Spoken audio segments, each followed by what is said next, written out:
Today's story was written by Reddit user TheCurserHasntMoved. There were two things that the galaxy knows for certain about humanity. The first was that they were gone, and the second was that they existed at some point. Everything else was a fierce matter of debate, but it was generally accepted that it was good riddance to bad rubbish.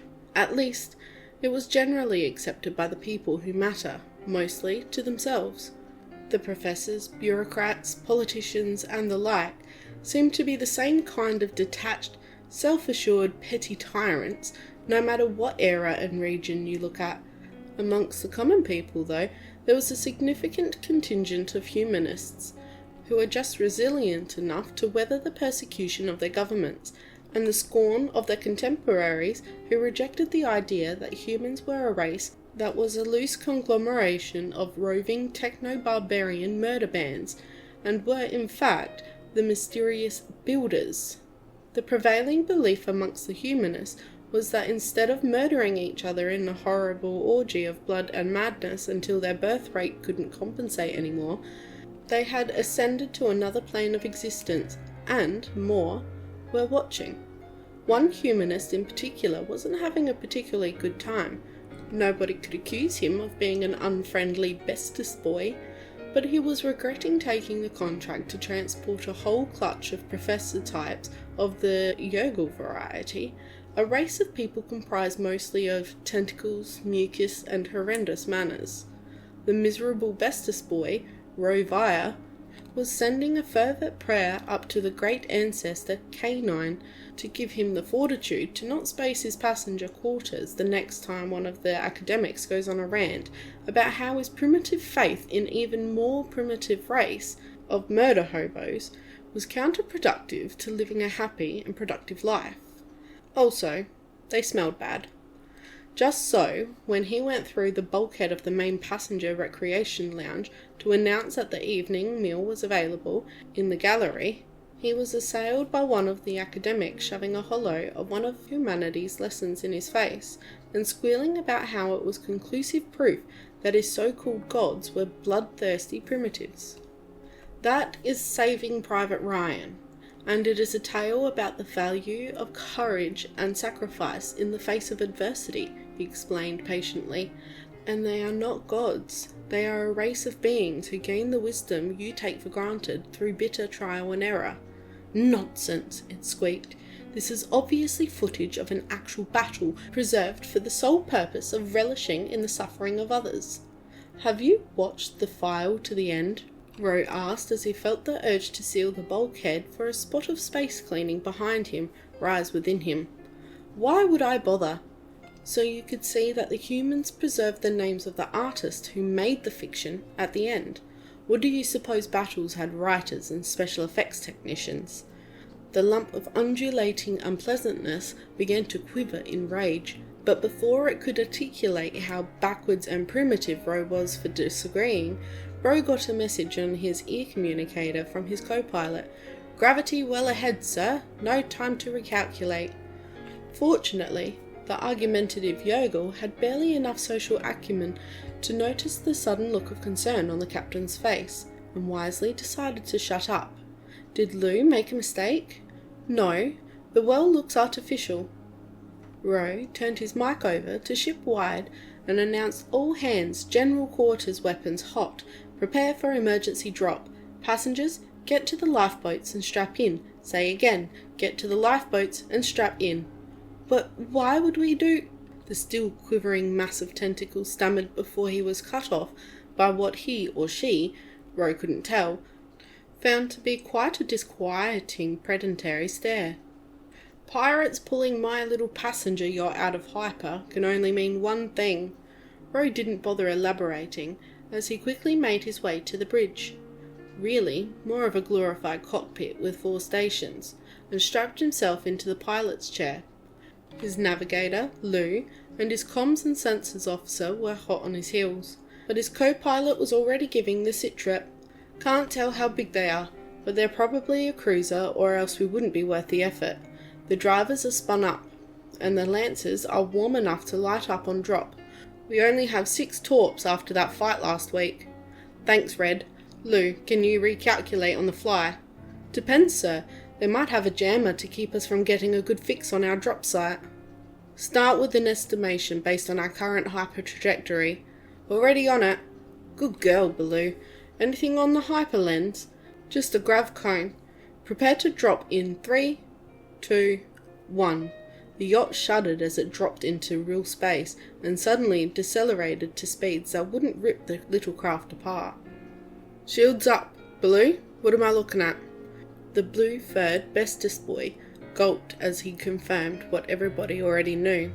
Cruiser class, no IFF, class 3 reactor. That thing is... It's covered in weapons array. The profile is... It's okay. I know a Moor ship when I see one. Hailing. Open channel. Detach your passenger pod and maybe you'll live, came the deep roar over the speakers, and the crew quietly thanked the great ancestor K9 for adaptive volume control. Thor, are you ready for a fight? Ro asked over the comms. Yes, sir, came the reply from the engineer. Keep our enemies hot as long as you can. Remember, they're watching. Yes, sir. They see us, and we're the bestest boys. Ro was more than a little tempted to drop the unpleasant mass of ill-mannered anti-humanists to their fate. Well, not really tempted at all, but it was a funny thought. Ro took a breath and signalled to Baloo that he was going to answer. I'm afraid I can't do that. How about you go find a nice planet with animals on it to eat instead? Then you too shall be our fodder. Ro didn't bother answering, and Baloo just cut the channel and reported, incoming lancers. The ship lurched as Ro rolled to avoid the incoming concentrated energy beams, and Red sent them a stream of projectiles streaming from the belly turret toward the enemy.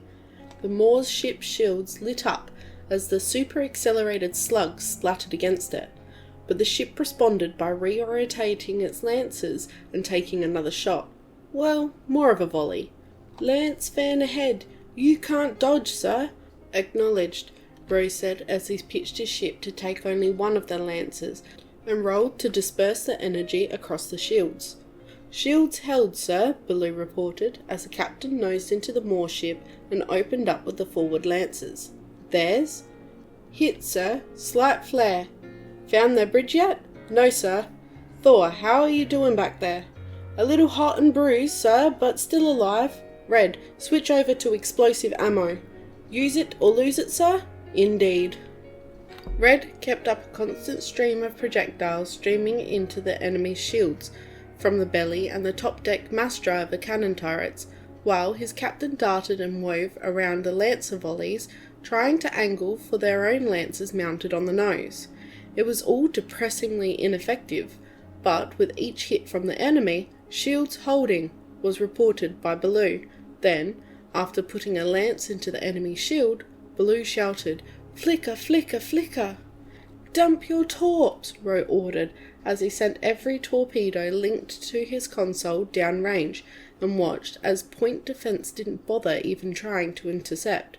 1, 2, 3, 4 torpedoes detonated against its shields, but the 5th and 6th torpedoes detonated against its hull. Where are we on that hypercalculation? I have 3 E-vectors, 2 Ls. Jammer is still up, sir, Baloo shouted, as Ro put another lance across the Moor ship, which did little more than leave an ugly scar across its armour, while Red put thousands of little craters in tight groupings around the lancer arrays. Thor, can you print us up, sir?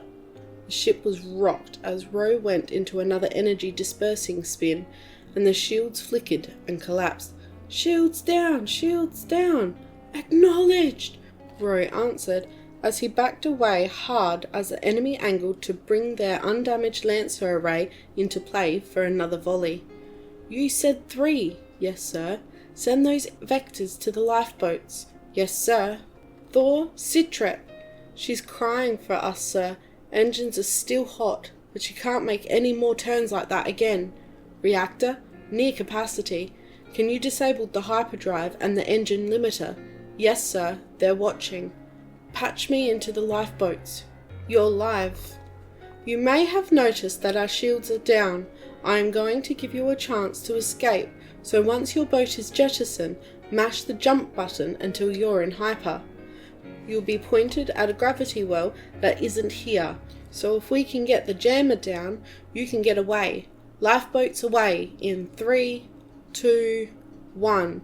The bridge crew could hear the whining of the reactor as Roe nosed directly toward the Moor ship and punched the throttle. He opened up with the lancers, and Red put both turrets on target while Baloo and Lou closed their eyes and waited for their captain to say the words. The little passenger yacht leapt into light speed, normally used for entering hyperspace, and he said, "Witness us." The instant before they collided with the Moor ship, Baloo registered a received hypercom message, just one word in text only: "Witnessed." The yacht-turned missile didn't destroy the enemy ship, but it did disrupt its jammer enough for the Yergul frantically mashing the hyperspace button to wink out of existence.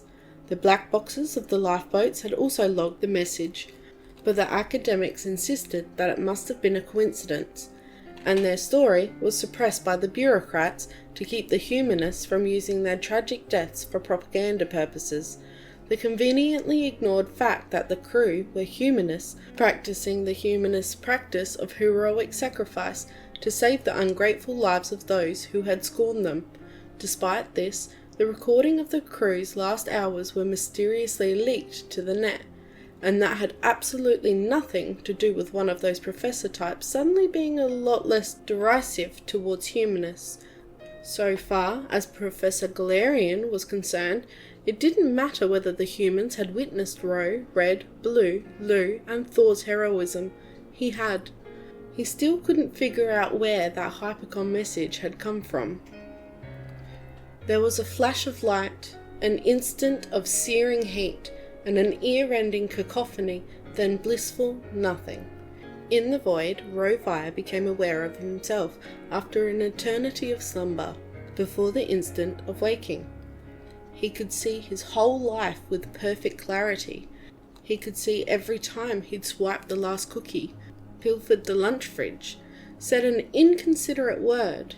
He could see every time he responded to scorn with patience, cruelty with kindness, and every time he'd failed to do so. He could even see that he had 2 litters he had never known about. Overall, he thought it was a pretty okay picture. Then, after an eternity of contemplation, and the instant before realizing there was anything to contemplate, Ro became aware that he was not alone. There was a human made of stars. Her eyes were galaxies. Her hair was nebula. Her fingers spun the very cosmos, and the love in her breast outshone Holy Soul itself. She was the most beautiful thing he'd ever seen. "You are a very courageous captain, Ro," she sang to him, "and your brave crew did very well." "Was I a good boy?" he asked desperately. "The goodest." With the unreserved joy of a young pup, Rovire shed his form and became a being of stars and cosmos like his human, and wondered privately if he could look in on what the great ancestor Canine was like.